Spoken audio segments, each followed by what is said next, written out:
Welcome to our Wednesday meditation service. The word for today, or the words for today, are secure in my divinity, I am full of good cheer. It's easy to feel light and optimistic when the circumstances of my life are the way I want them to be. When my relationships are harmonious and I feel healthy and prosperous, I feel I am in the flow of life and everything is right in the world.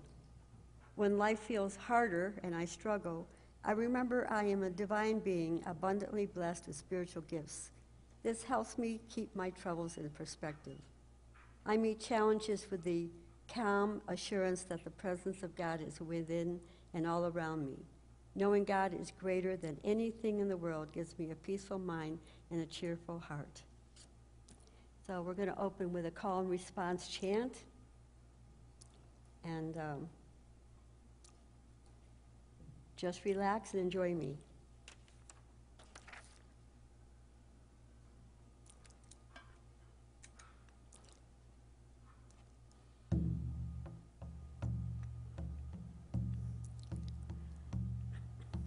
I am in your presence.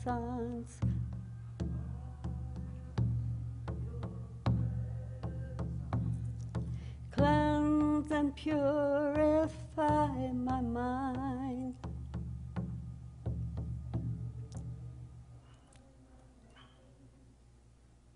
All right, I'm going to not do the beat. I'm going to lead you. I am in your presence.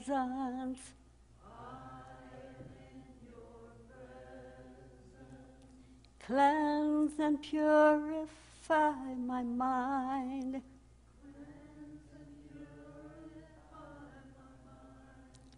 I am one with all. I am one with all. I am one with all.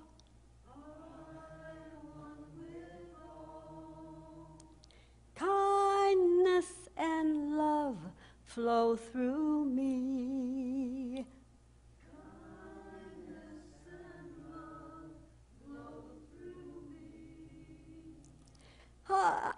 I see only love.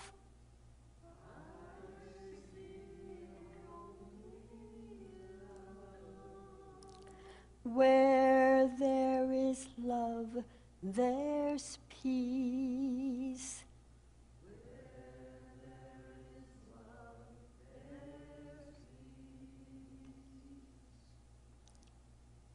I can feel your presence.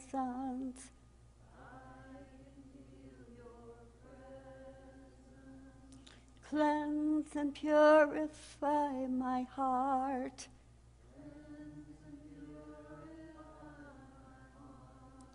I am one with all.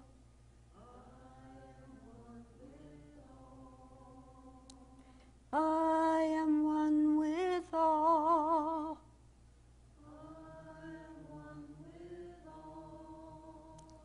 Kindness and peace flow through me.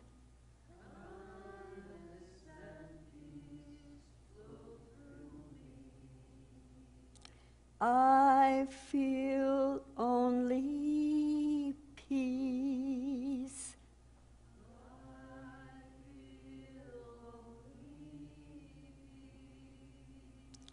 Where there is peace, there's love.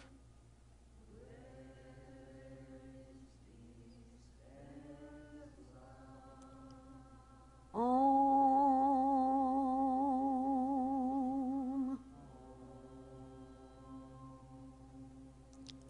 Om.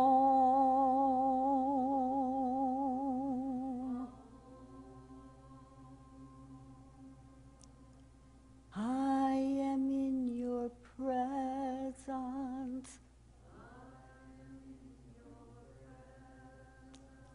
I can feel your presence.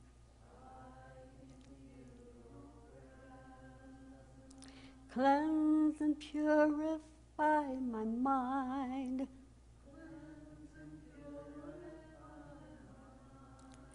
I am one with all.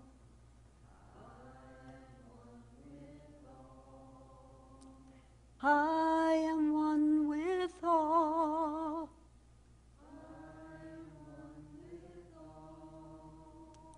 Kindness and love flow through me.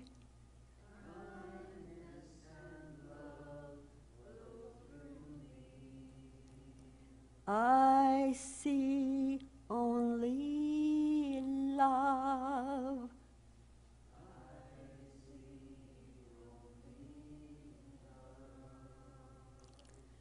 Where there is love, there's peace.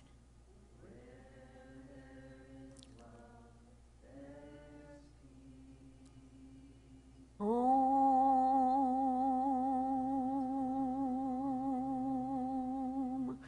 Om.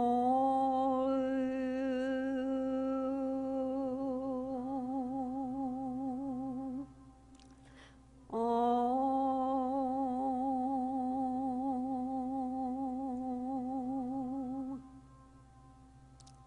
I can feel your presence.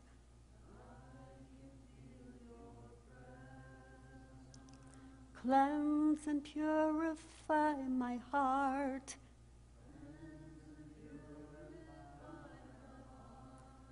I am one with all.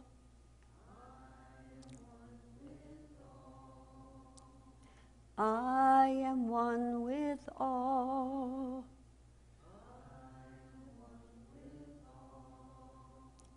Kindness and love flow through me.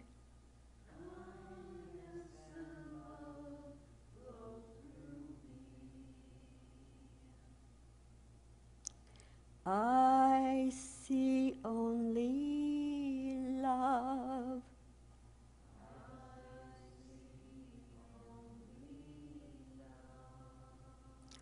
Where there is love, there's peace.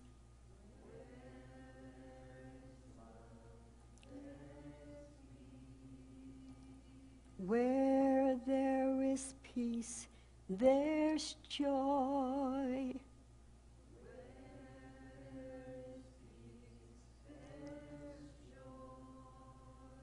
I feel only love.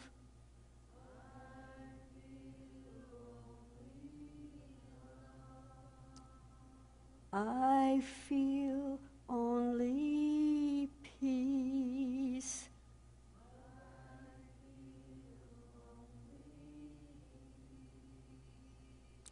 I am in your presence. I can feel your presence. I am one with all.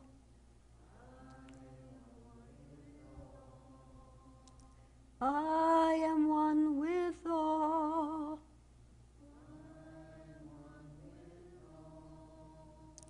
Kindness and peace flow through me.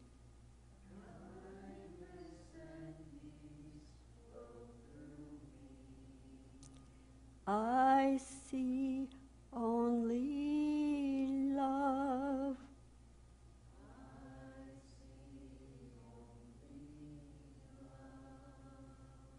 I feel only peace.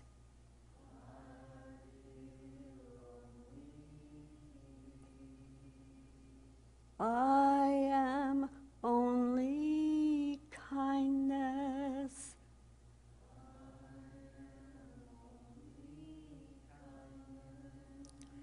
Where there is love, there's peace.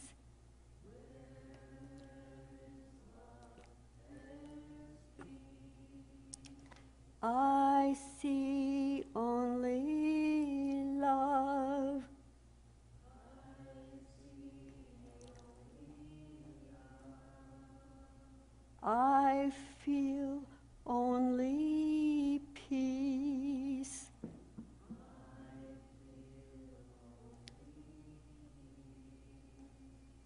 I am only kindness.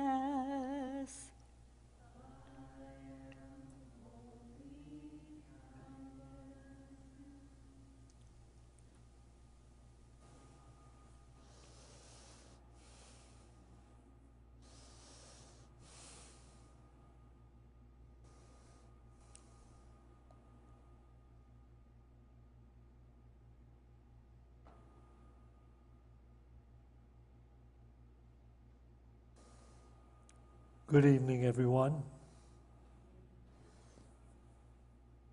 One of the expressions I use often enough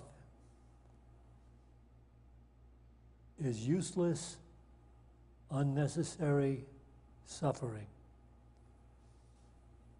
And whenever I use that particular phrase, people want to know what that means. I hardly ever use it without explaining it.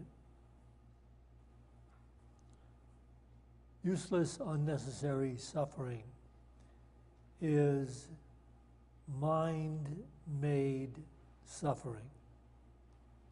It is feelings and thoughts of guilt and blame, unworthiness, and limited awareness. Real suffering is when we lose a loved person in our life, or a dog that we love,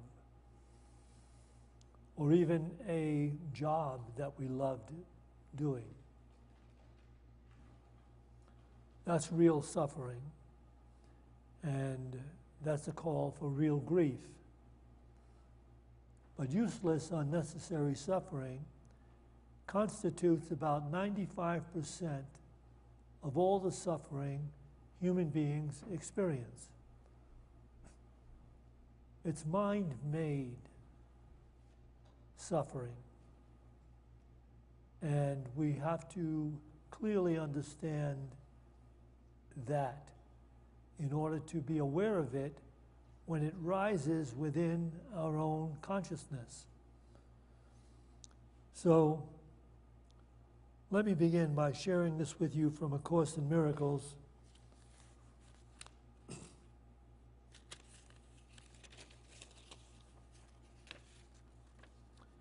You can read this in the Course in Miracles text 187, that's the old text. In the new edition, which most of you would have if you've recently, in the last couple of years, picked up A Course in Miracles, the recent edition is page 202. But statements like the one I'm about to read to you are, without exception, emphatic truth. So we should listen carefully to it. If your brothers and sisters are part of you, and you blame them for your deprivation, you are blaming yourself. And you cannot blame yourself without blaming them. That is why blame must be undone, not seen elsewhere. Lay it to yourself, and you cannot know yourself, for only the ego blames at all. Self-blame is therefore ego identification, and as much an ego defense as blaming others. You cannot enter God's presence if you attack His Son. If you're familiar with A Course in Miracles, you know the idea of God's Son includes everyone. And what is being related here is very clear. To enter God's presence is to enter the presence and the awareness of love. And we are on the path of learning how to bring that about in our lives. And as I have said over the last few talks that I've given, we are here to ultimately attain that level of healing love. You can call it healing love because it is love without conditions. It is not love as the world understands love and relates it in the media. It is love without conditions, and that is the goal. And when we enter that goal, we become emissaries of healing love. And that doesn't mean that we're saying a lot to other people, but it does mean that we are carrying an awareness of this presence with us. And it is the goal in every situation, so that we sustain this wonderful beingness of knowing the presence of God. I'll read this again to you. If your brothers and sisters are part of you, and you blame them for your deprivation, you are blaming yourself.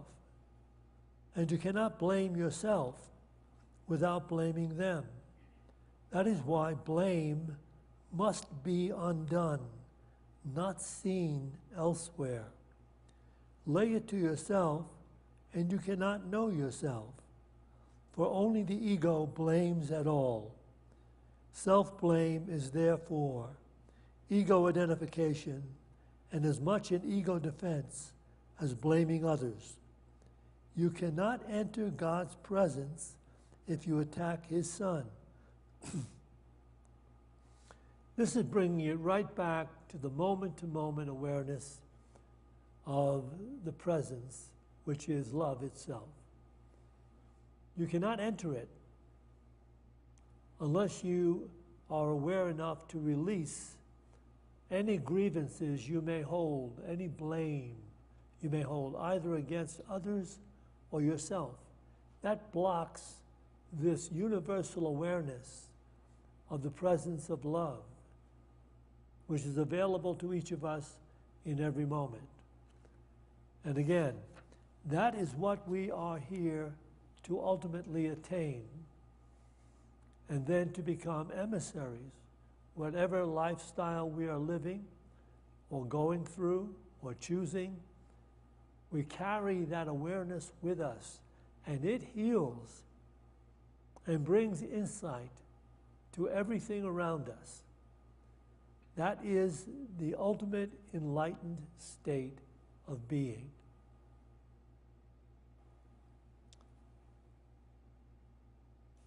And so we find ourselves, if we attain it, loving everyone and everything upon our path of life. And though there are things that we would not want to be there, there are people who are expressing limitation in a very overt way. There are people finding fault, anger, hatred.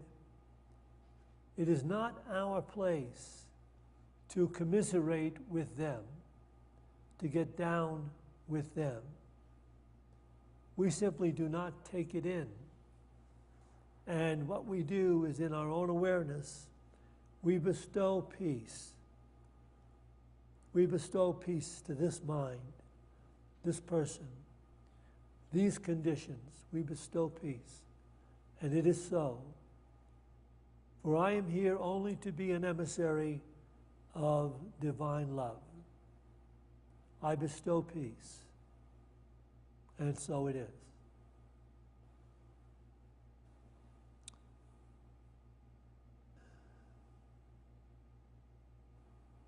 I'm going to share with you one of the love stories from Trent Dalton's book by the same title, Love Stories.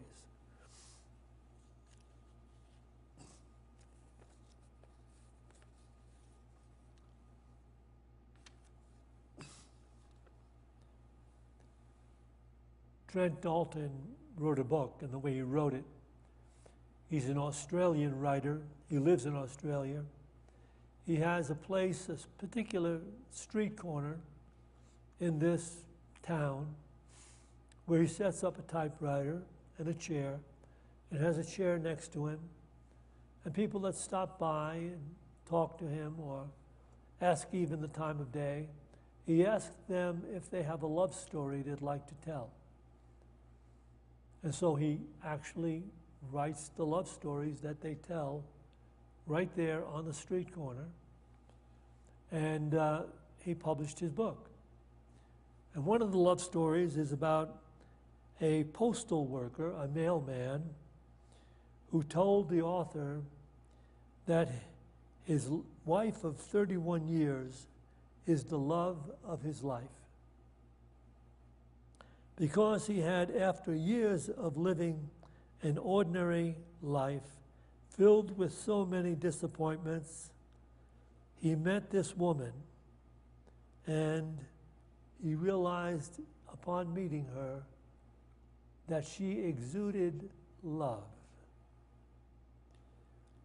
And so he goes on to say of her, to this author, love follows her wherever she goes. He said, I've watched this happen over 30 years.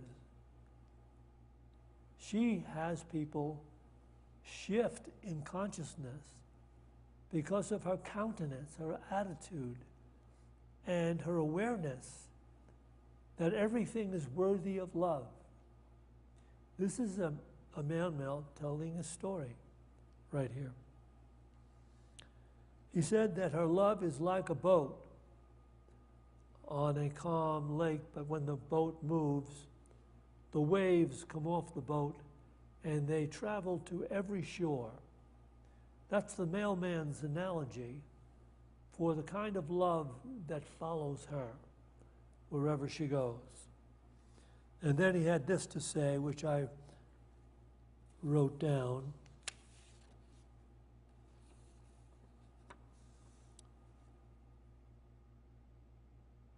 She is special, he says. The author says, how so? Love follows her around, he says. The author smiles with a line of not quite understanding crossing his countenance as he looks to the mailman. If you have a lot of love in your life, this is the mailman speaking, if you put a lot of love out into the world, then love follows you around. With a knowing smile, he says, it cannot do otherwise but follow you wherever you go. Of course, the simplified version of this was given by Jesus, who said, it is in giving that you receive. He wasn't just speaking about money or finances or material gain. He was speaking about everything. It is in giving that we are receiving. What we are giving out in consciousness, what we are believing within ourselves and allowing to be the expression of who we are, is what is coming back to us from everything around us. So it is incumbent upon us to recognize this incredible power of love.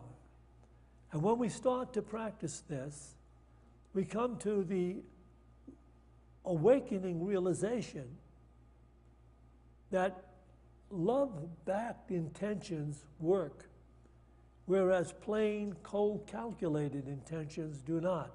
I bring this up because there is in the New Thought movement these days a lot of emphasis on set your intention. That is, set your personal desire and intention and affirm it regularly every day. But people will find out that a cold, calculated intention fails all the time. Even on rare occasions when it comes to pass, it doesn't fulfill. So the difference between that is that a love-backed intention never fails. I try to get this across to young people who, when I talk to them about their idea of what they're going to do in their life, the career they're going to seek, what they would like to be doing, I try to explain to them, if you fall in love with what you are seeking, it will reward you in every possible way. So you must fall in love with it. I talk to musicians, young musicians, and I say to them, if you're practicing guitar, piano, harp, whatever it is you might be practicing, that's all well and good. But if you have in your mind that this is the way you're going to make your financial living, you're missing the point of it. You have to fall in love with your instrument. You have to fall in love with even the practice of it. And then ultimately, it will reward you in every possible way. But if your love is fleeting, that is, when you would be practicing, you are lured away by your friends to go to another party or to go out and have some beer or do something, go motorcycle riding. If that's what happens, if it's a fleeting thing, and you just go back to your instrument because you're trying to find a way to make a profession of it, you are failing to understand the law of life, which is what you are giving out is what you are receiving back. So why don't you learn how to love what it is you are doing? If you can't love what you're doing, if you can't love your profession, if you can't love what you're practicing, then you might as well shift and change to something you can love. Because that is the call we have. Every human being is called to live the enlightened life. That is to discover that it is in what we are giving out that we are receiving. And we can ignore this for a long time because the ego doesn't want to admit, oh, no, I'm not responsible for these problems. I'm not responsible for these difficulties. But the fact of the matter is, it is a matter of trying to live and set an intention that is simply a cold, calculated intention. I'm going to say something now that is absolute. There is only one attracting power in all the universe. It is love. That's all of it. When you don't find yourself in that space, when you don't find yourself feeling beloved or feeling like you're in the presence of love, it is because your mind has concocted a grievance of some kind. In other words, your mind is telling you something is wrong, something is missing, something is needed, something is terrible, something needs to be blamed. So, if you have thoughts like that, and you want to be an emissary of divine light and love, you have to pause. You have to pause and take a look at what you're thinking. When you have negative feelings and negative thoughts, you have to pause. Because negative thoughts and negative feelings block the relationship you have with God, who is present as love in every situation.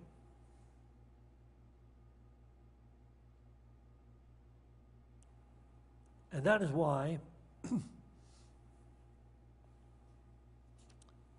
at the Last Supper, among the final words to his disciples at the Last Supper. You can imagine they had to be the most pointed truth that he taught, because his disciples had been with him now for 3 years. And now he is saying to them, I am going to be delivered up to the high priests and the Romans, and I will be crucified. And you wonder how that comes about. If this is a person that only taught love, healed the sick, raised the dead, taught the truth, how did he wind up getting crucified? You're here at the very essence of awakening.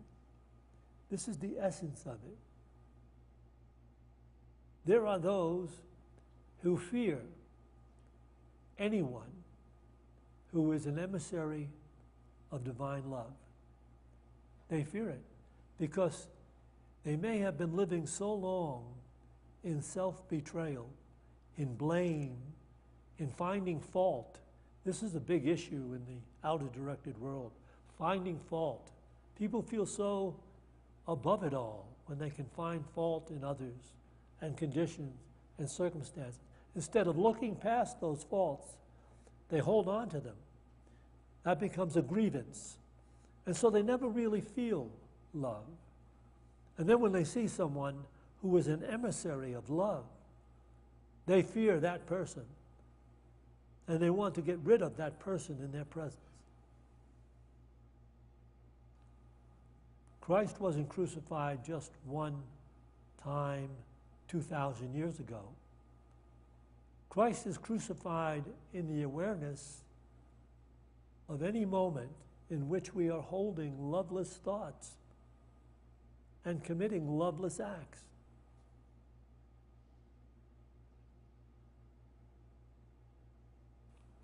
So this is what he said to his disciples, for them to know. This is my commandment, that you love one another as I have loved you. Greater love has no one than this, that she lay down his life for others, for his friends.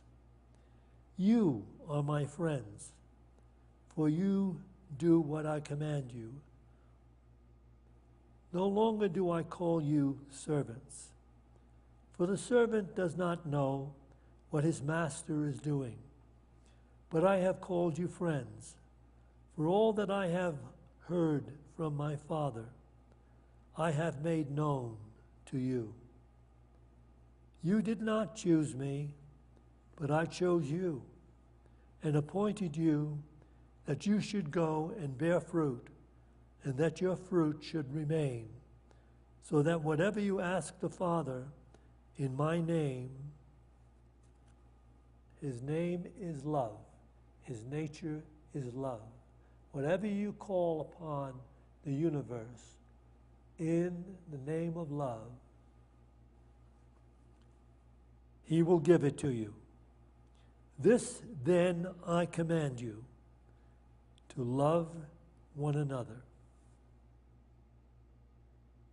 So you see, this is somewhat of a deviation from the ultimate implied ideal of A Course in Miracles. The implied idea of A Course in Miracles is to transcend all the physical and enter a personless state of bliss. There's nothing. There's only bliss. But I don't agree with that, and I don't think some of the other teachers, and certainly Edgar Casey didn't believe that. That we are here and we return here as often as we do to be emissaries of love, healing love, so that eventually we will be responsible for healing human expression altogether. That humanity will evolve as a whole out of the countenance of fear, blame, hate, vengeance, war. So we return. And in that Eastern tradition, they call that the return of the Bodhisattva. That is, the enlightened one who brings love and light into everything around him or her. That's our calling always. This is my commandment, that you love one another as I have loved you. Greater love has no one than this, that he, she lay down his life for others, for his friends. You are my friends if you do what I command you. No longer do I call you servants, for the servant does not know what his master is doing. But I have called you friends, for all that I have heard from my Father, I have made known to you. You did not choose me, but I chose you, and appointed you that you should go and bear fruit, and that your fruit should abide, so that whatever you ask the Father in my name, in the name of love, he will give to you. This I command you, to love one another.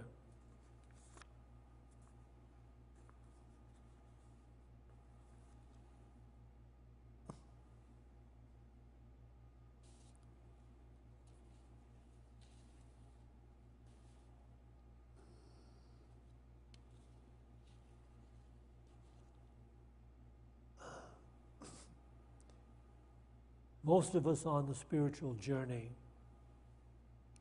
have to do a spiritual practice every day in order to know that we are seeking this transformation in mind, where we'll get to a certain place where we will so enjoy the presence of that awareness of love as being everywhere, and we follow it openly, fully, because of what we feel, the joy of it, the peace, the insight that comes with that ideal of loving one another without conditions, looking past the foibles, difficulties, the confrontations of others, looking beyond that, and just sending blessing, sending peace, sending love.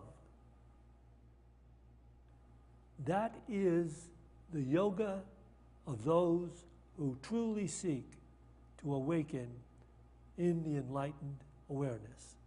At some point, we won't have to do that powerful practice, which includes taking a holy pause.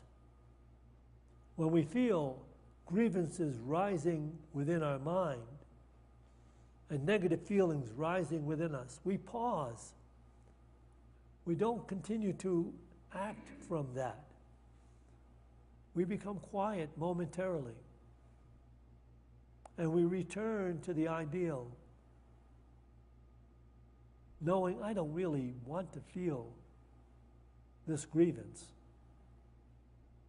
Let me forgive. Let me release. Let me just bestow peace. I don't want to feel this negative feeling. I don't want to harbor this negative idea. Let me just release, forgive, and bless. That's all of religion, by the way. The rest of it, pomp and circumstances, all the theology, all of that stuff, is just a bunch of scholars trying to figure out with their head what has always been known in their heart. So finally, I will conclude this lesson with this from A Course in Miracles. Today we go beyond the grievances to look upon the miracle instead. We will reverse the way you see by not allowing sight to stop before it sees. We will not wait before the shield of hate, but lay it down and gently lift our eyes in silence to behold the presence of God as healing love. Healing love waits for you behind your grievances, and as you lay them down, love will appear in shining light where each grievance stood before.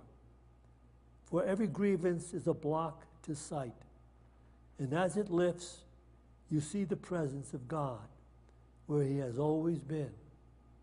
Love stands in light, but you were in the dark.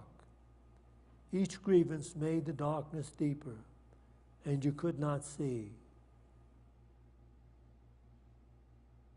Now you are ready to take to task your own awareness, and you know the path of the true emissary of light. You know the yoga to love and to release anything that is not love.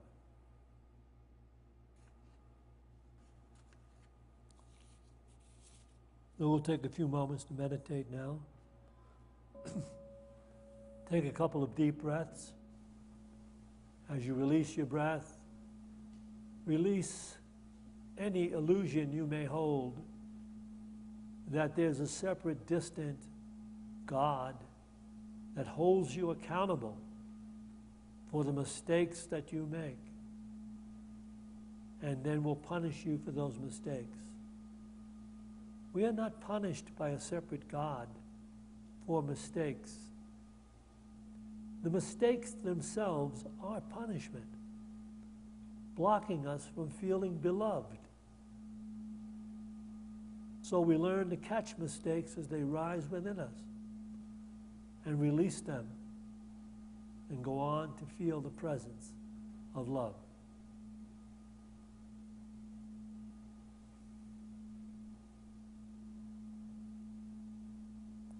Just rest in this awareness now,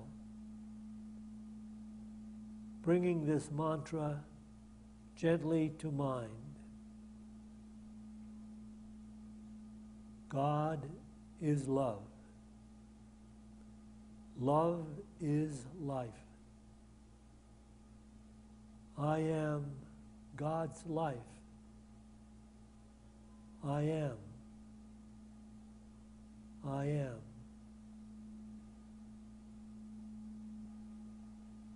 God is love. Love is life. I am God's life. I am. I am. Breathing in the I, breathing out the am. God is love. Love is life. I am God's life. I am. I am. Breathing in the I, breathing out the am. Love. Breathing in the I, breathing out the am. Love. Breathing in the I, breathing out the am. Love.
in this refined level of awareness, we will offer the names of those that have been submitted to our prayer list.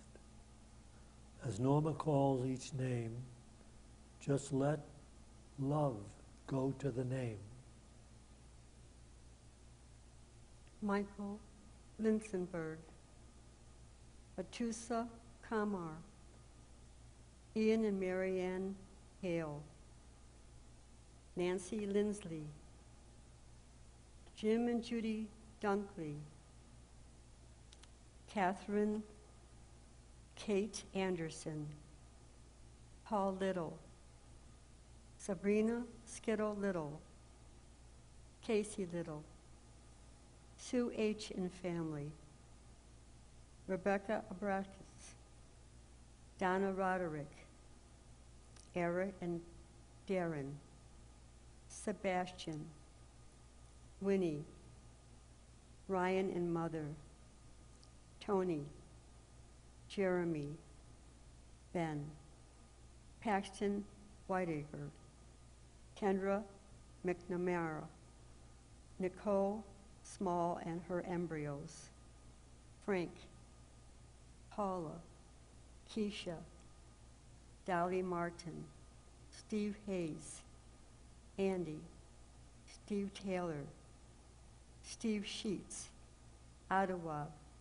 the whole world, Diana, Blake Spitz, Jack, the Sacred Grove at Unity, Tate Martell, Jack Martell, Michael Spahn, Sandy Spahn, Lobo, Ramona Tejada, Katie Beltrami and family, Michelle and Marilyn, Michael, Tara, Amanda,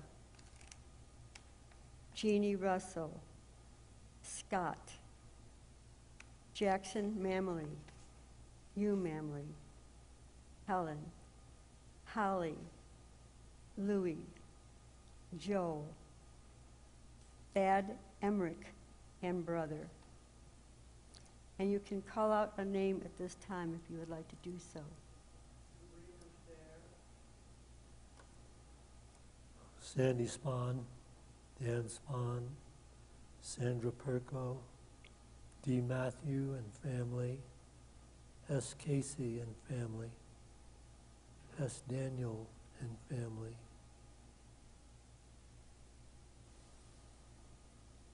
You see this healing light surrounding the prayer box and all the people's names that have been submitted throughout the month.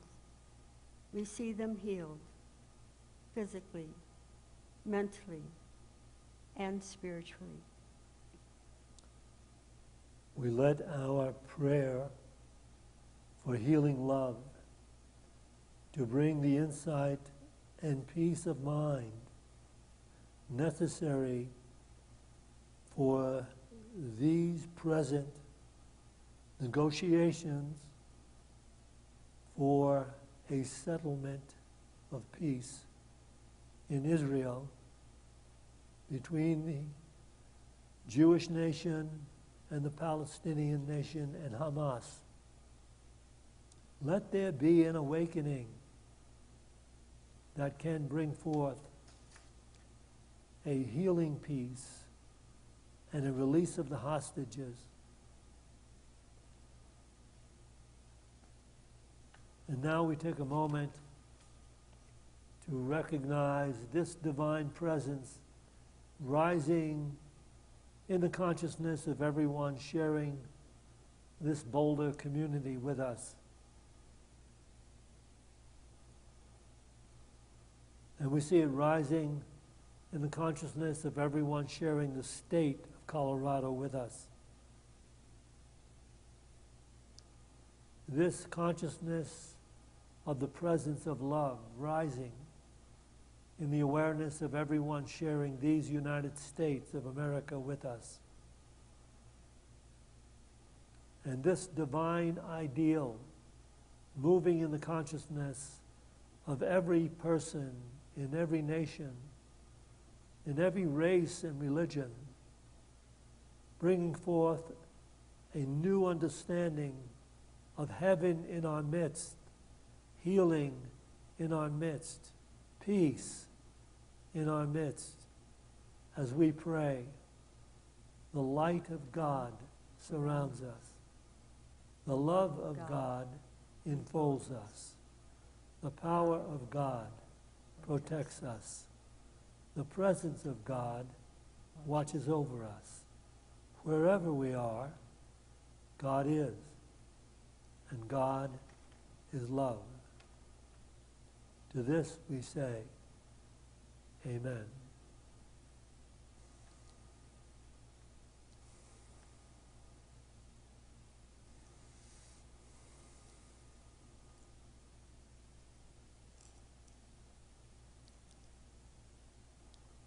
We will take an offering for unity now. And those of you that are watching live stream, you may see a place that says donate, a tag. You can press that. It will give you the different ways you can donate. And the QR code may be available at this time on our website. So you can photograph that and it will open up and show you how to give to Unity of Boulder. And so we bring into our minds and into our hands this gift to sustain the truth being shared in Unity of Boulder.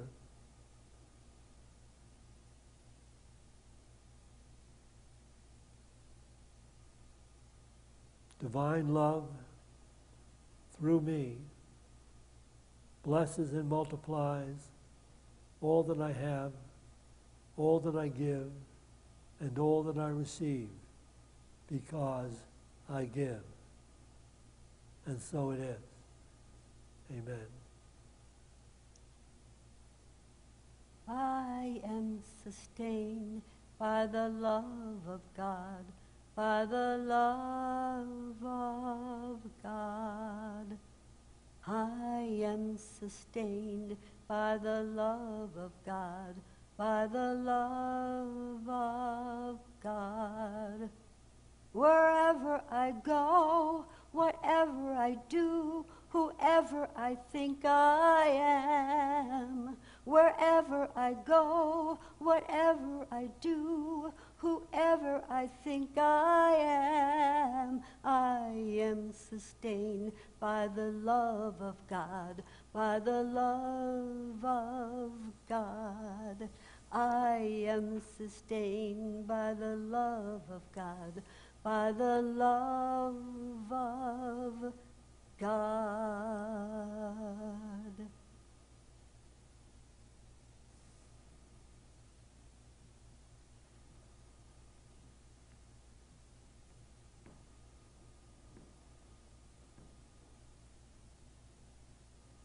Join me now, please. We dedicate this tithe to the will and the work of the Spirit of truth, the Spirit available to each of us, the Spirit that joins all of us. We dedicate this tithe to the victory of the Spirit of truth. Amen.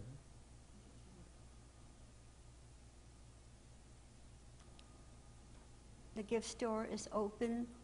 We have wonderful items, and we also have tea and cookies and great conversation. We always have fun in that area. So just go to as you go out the door, go that way and walk through those doors and go into the gift store.